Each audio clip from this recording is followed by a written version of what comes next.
Ya, jadi sebenarnya ini seperti menceritakan life cycle kehidupan ya. Jadi yang dari lahir, membangun sesuatu, and then menghancurkannya lagi, and then repeated, membangun lagi, seperti siklus kehidupan yang terjadi berabad-abad selama ini gitu. Jadi memang manusia itu apa namanya? Secara kehidupan tuh pasti seperti itu life cycle-nya gitu. Jadi seperti kita gambarkan di lagu kita sendiri pun juga, kalau bisa lihat dari tenang terus naik dan tiba-tiba memuncak, terus juga tiba-tiba menghancurkannya lagi, chaos lagi, dan tenang lagi. Siklus kehidupan seperti itu sih konsepnya dari polygamy. Seperti itu kira-kira. Oke. Tadi lumayan menarik. Ada ngebahas soal siklus kehidupan, pembangunan dan kehancuran. Mungkin boleh kasih tahu kita kalau seandainya harus mendalamkan lagi cerita naratifnya dari polydemic ini, sebenarnya polydemic ini tentang apa untuk sehingga akhirnya bisa mendapatkan musik video itu. Kalau dari lagunya itu sendiri itu tentang apa?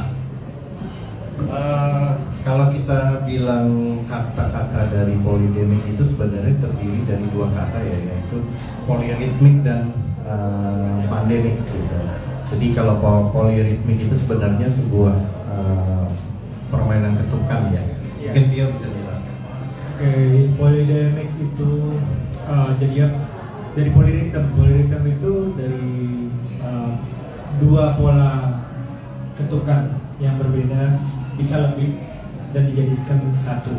Kalau misalnya mungkin rekan-rekan bisa lihat di intronya tadi ya, di intronya tadi seperti yang masuknya akan terbang gitu, nah itu jadi sequencernya berjalan begitu, loopingnya, terus tiba-tiba saya masuk drum beat yang tidak terbang orang, nah itu namanya benturan dua ketukan yang berbeda gitu.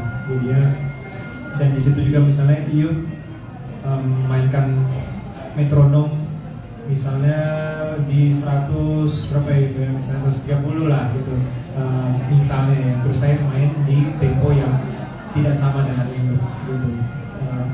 Nah itu polyrhythm.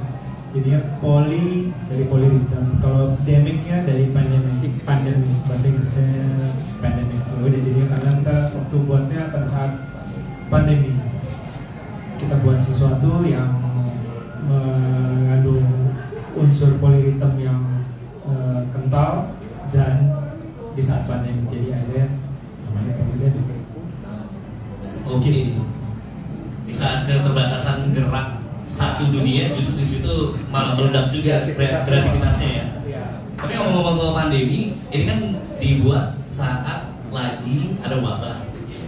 Itu bagaimana proses pembuatan lagu ini? Sebenarnya lagu ini tuh kayak instan banget ya. Ya kebetulan main di studio Tio.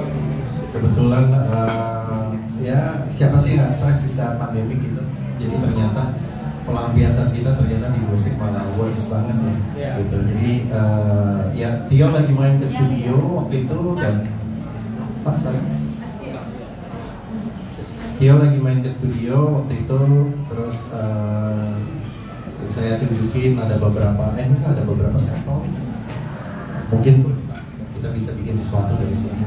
Terus tiba-tiba dengan KJ dan Tio langsung, gue ada ide nih. Tiba-tiba dia langsung masuk program, coba mainkan, langsung kita rekam. Ternyata ya cepet banget ya, sejam kali ya. Iya. Prosesnya sejam lah kira-kira ya. Tapi sebelum saya isi beatnya, isi drumnya, saya udah kepikiran gitu. Jadinya ini kan tidak ada lirik. Jadinya gimana caranya menuangkan perasaan atau apa yang di pikiran kita dengan musik gitu. Jadinya di beatnya, di fill innya, di roll drumsnya segala macam, dan komposisinya saya udah mikirin gitu. Oke, kira-kira ya itu yang Iyo bilang tadi, life cycle, siklus kehidupan, atau saya pikirannya di situ.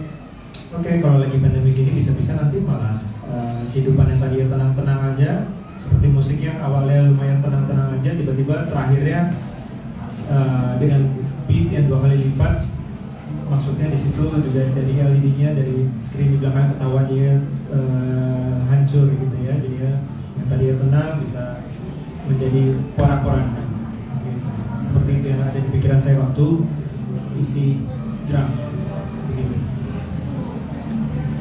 Ya, kurang lebih seperti itu. Ya, intinya sih membuat sesuatu yang mudah menjadi lebih complicated, lebih rumit. Jadi kira-kira sebenarnya MBT simpel banget, 4/4 gitu, tapi di situ gimana caranya kita benar-benar kita pikirin banget permainan itu, gimana caranya mempersulit dari sesuatu yang simpel tapi tetap masih di telinga masih lebih bisa didengar dengan nggak complicated ya. Oh, berarti lagu ini kan menyederhanakan sesuatu yang sulit. Apakah itu juga menjadi mempersulit sesuatu yang sederhana? Ya, seperti layaknya manusia dan kita kan selalu mempersulit sesuatu. Oke. Tapi apakah itu juga menjadi salah satu basis alasan kenapa lagu ini durasinya ya untuk zaman sekarang 6 menit lumayan lama ya? Tadinya 10 menit sih. Oh ya? Tadinya 10 menit. Itu dia, jadi akhirnya kita beberapa part akhirnya kita take out karena itu dia challenge itu lagu yang rumit tapi masih harus penyampaian harus tepat dan juga masih bisa enak didengar telinga gitu. Jadi memang ada part-part yang wah ini terlalu complicated nih, kayaknya kurang masuk dengan message yang kita mau bawain, akhirnya kita potong-potong bagian yang banyak yang lumayan nggak kepake sih, kira-kira 3 menit lebih. Jadi itu udah benar-benar kita cut down. Oke. You wanna add anything else Jim? Masih ya tadi mempersulit hal yang mudah. Cuman dipersulitnya juga bukan akhirnya orang nggak bisa ngangguk-ngangguk lagi dengerin beat, jadi dia tetap ya kalau gue lihat dulu juga tadi masih begitu kan, masih dengerin beat padahal dibolak-balik beat sama gue, cuman gimana caranya orang tetap masih bisa, berarti itu bisa dinikmati, bisa tap gitu, bisa segini gitu, masih bisa begini. Oke. Mungkin terakhir dari gue sebelum dilanjutkan sama rekan-rekan media yang hadir sekarang. Di awal gue sempat mengatakan kalau misalkan direct action dengan Tio dan Joseph mungkin bisa dibilang adalah salah satu penggawa band electro rock atau genre electro rock di Indonesia. Sebenarnya dengan rilisan-rilisan project yang untuk tahun ini lumayan produktif ya. Awal tahun sudah rilis dan ini juga rilisan terbaru di satu EP terdiri dari 2 lagu yang masing-masing menunjukkan eksplorasi musik kalian, musikalitas kalian yang sangat tinggi dan luar biasa. Apakah kalian punya goals atau target tersendiri kalau misalkan dalam kacamata direct action sebagai band dan berkecimpung di genre electro rock ini? Yang pastinya kita ingin terus berkembang ya. Kita pengen selalu eksplorasi, kita pengen tidak terbatas. Ya selain manusia yang ingin selalu berkembang gitu. Jadi ini sangat men-challenge kita dan ternyata challenge ini malah kita suka ya. Malah kita suka banget gitu. Jadi ya kalau dari kita sih pengennya kita terus berkembang, kita ngomongin skill kita dan mungkin mudah-mudahan kedepannya juga membuat lagu yang rumit tapi masih enak didengar. Kuncinya sebenarnya itu, kayak dia bilang tadi, orang masih bisa nanggung, orang masih bisa ngikutin beatnya meskipun bolak-balik, gak karuan di bawah beatnya. Tapi kan gak berasa.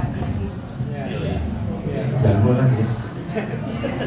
Kalau untuk gue sih itu ya supaya orang mungkin juga akhirnya tahu juga gitu, maksudnya salah satu style gue keluar di sini gitu, di direct action bukan di sini aja, direct action itu bisa keluar gitu. Mungkin style gue belum keluar, permainan Rangga di grup lain mungkin bisa main Latin gue kan pelajaran Latin juga mendalami itu, terus ada jazz juga belum bisa dikeluarin di direct action, cocoknya dengan yang style-nya agak art rock, progresif ya kayak gitu-gitu ya modelnya, seperti yang tadi salah satunya. Ada yang lebih susah, tapi gitu. Oke, yang lebih susah itu nantikan selanjutnya di rilisan yang akan datang. Iya, betul. Teman-teman rekan media, dipersilakan.